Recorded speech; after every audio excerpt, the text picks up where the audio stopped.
Massive news has come in today by Tier 1 reliable sources about a Qatar and Saudi bid, and the Qatar bid potentially blowing competition out of the water. Big update of who are those in Qatar in for Manchester United, what's the current situation. Reports that Neymar wants a Premier League move, destined for the Premier League, and if Qatar are the United owners, that relationship with PSG could make it doable. But also Manchester United 2, Barcelona 2 yesterday. Ten Hag had Manchester United competing at the Nou Camp and frustrated they didn't go back with a win. And we'll be talking about 5 things we learned from Manchester United 2, Barcelona 2 at the end of today's video, so stay tuned for that. But let's start and get right into the news. Coming out from Simon Stone, top source, insiders within the club. Simon Stone, honestly, when he says something, he doesn't say lots, but when he says something, yeah, listen. Simon Stone said, despite suggestions that Manchester United have not attracted the interest expected by their owners, insiders have told BBC Sport the process has been proceeded positively.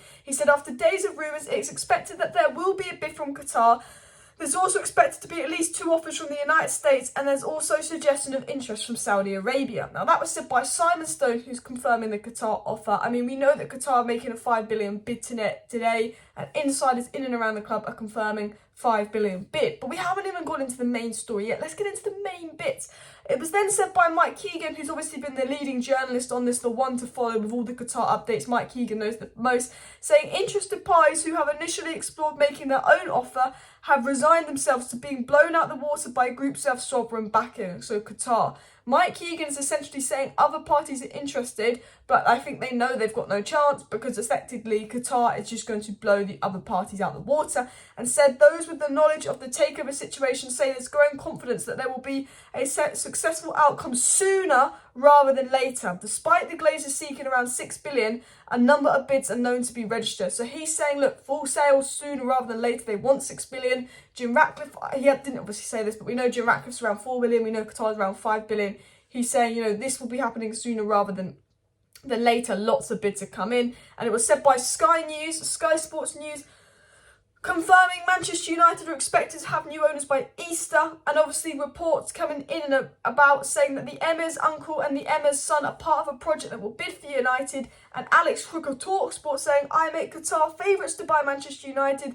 This is a separate company from PSG owners, expecting a big money bid today, and obviously Ineos' official offer to buy Man United will be sent out today, and it should be around $4 billion. So Ineos offers $4 billion, which is Jim Ratcliffe. Qatar offers $5 billion. Qatar's a separate company from PSG, so they will be able to run by United.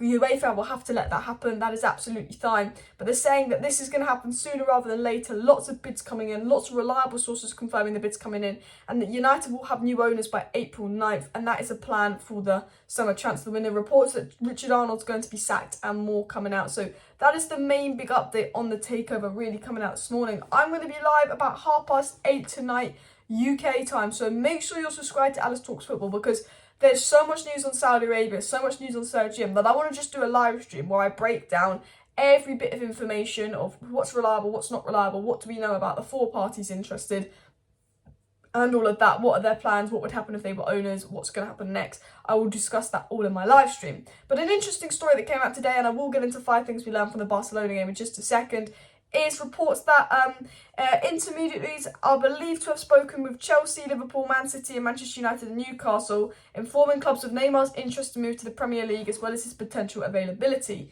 So lots of sources coming out saying that Neymar's interested in moving to the Premier League. Chelsea are already on this. Todd Bowie's already on this, because you know what Todd Bowie's like. Absolute madman. Neymar wants a Premier League move. He's you know, I think Neymar, he's had injuries and he was so good at Barcelona, but I think because he moved to PSG, he almost became underrated, because I think once you go in that French league, Neymar and Mbappe, you know, people don't rate them to maybe the level they are. Like, Neymar was one of the best players in the world. He was the best after Ronaldo and Messi at one point at Barca, and then he's gone to PSG and he's been good, but he's had injuries, and I think because he's in the French league, it's undermined. I think Neymar's very much like, I'm at the end of my career, I need to get out this French league, I need to get to, you know, the Premier League, la. With United potentially getting Qatar owners, which are looking really likely, you know, it's probably a smart move for Neymar to go to the Premier League. And I think, you know, if we do get Qatari owners, I think that we would probably get Neymar because of that relationship. I think he would go to Chelsea or United. I think Chelsea, if we don't get Qatari owners, United, if we do get Qatari owners, depending on if Ten Hag wanted him or not. You know, Ten Hag might not want him. He might say big money, injury record, he kind of plays left wing. We got Rashford. there's that kind of question around it, but reportedly Neymar would be very open to a Premier League move, and looking at United, Newcastle, Chelsea, and that Chelsea might not get Champions League football, Man United might do, so Neymar would probably head towards United in that sense. And we know the feeling with Qatar is that they're kind of over this French League project, and they want to have a Premier League project because basically everyone watches the Premier League, no one watches the French League. People just watch PSG in the Champions League, so there's kind of that belief to it. Will I want Neymar at United? Yes and no. Neymar's a fantastic player, massively improves Manchester United, absolute baller. The only thing with Neymar is there's the inconsistency of injuries. If Neymar comes and he's fit and he's one of the best players in the world, like he's absolutely incredible. He's one of the only players with the staggering goal contributions despite his injury record. Fantastic player. The only problem is these Galactico big money signings at United don't seem to work out. Do we want to be getting these big name, big money signings in? I still think we're at that point in the rebuild where, we need to bring in a big striker. But I think we need a nice young midfielder, striker. I think we need people for the future. I wouldn't say no to Neymar. I think he's a fantastic player. And, I think, if we could get him on a potentially a cheap deal because of relationship with PSG, I'm for it. Just the injuries frustrate me, but I do think the type of signings United should be going for in their rebuild is young up-and-coming players that will go into United for a step up to kind of prove themselves. More so going that direction. I feel like the big names don't always play out for United. But let me know your thoughts down below, and let's get into 5 things we learned versus Barcelona. So we've kind of gone through the news, we've kind of spoken about Neymar. I want to talk about 5 things that we learned from the Manchester United 2 Barcelona 2 game. The first thing we learned is Ten Hag has us competing. Ten Hag has us competing at the very top level. And yes, it's the Europa League playoff, but Man Utd, Barcelona top of the Liga. They didn't concede a single open play goal at home in the whole of La Liga this season. They conceded 2 to United. They could have conceded 3 or 4. Absolutely dominated them. But, in Manchester United, any other year post Alex Ferguson, we'd go to the new camp, we'd park the bus, and we would literally be crying. Man United went to the new camp, they took the game with them, and they went and attacked Barcelona at the new camp and actually fancied themselves. And actually disappointed they didn't win. Barcelona should have had a player sent off, they should have had a red card, they had the ref on their side, Barca. We had 3 or 4 chances to actually make. On another day, we could have won that game 3-4-1. We were the better team, we were fantastic. And, the first thing we really learned is that Ten Hag, has United competing against Man City, has United competing at the Nou Camp. Yes, we didn't compete against Arsenal, we didn't have Casemiro, but I'm thinking, to have 4 first-team players missing, and Alessandro, Martinez, obviously Anthony Martial and Eriksen, who probably all would have started that game. Also, Sabitza's out with suspension, McTominay's out as well, so the bench was literally academy players. To have United competing to a Barcelona side that's been unstoppable this season, it just shows that how good Ten Hag is and how actually far this United side has come. And potentially with Qatar, there's an investment in the summer, bringing another midfielder, bringing that long-term striker, because I think Wout Weghorst probably isn't good enough. We're having to play him not at striker anymore and as a midfielder, which we'll touch upon later. Ten Hag could do an absolute madness. I want to get to the second point though, which is another madness that Ten Hag's done. Luke Shaw at centre-back. Mate, Harry Maguire, you're done, you're finished. Luke Shaw is a fantastic centre-back. Left-back, centre-back, doesn't matter. Luke Shaw keeping Robert Lewandowski in his pocket. This has gone under the radar. Luke Shaw was absolutely incredible.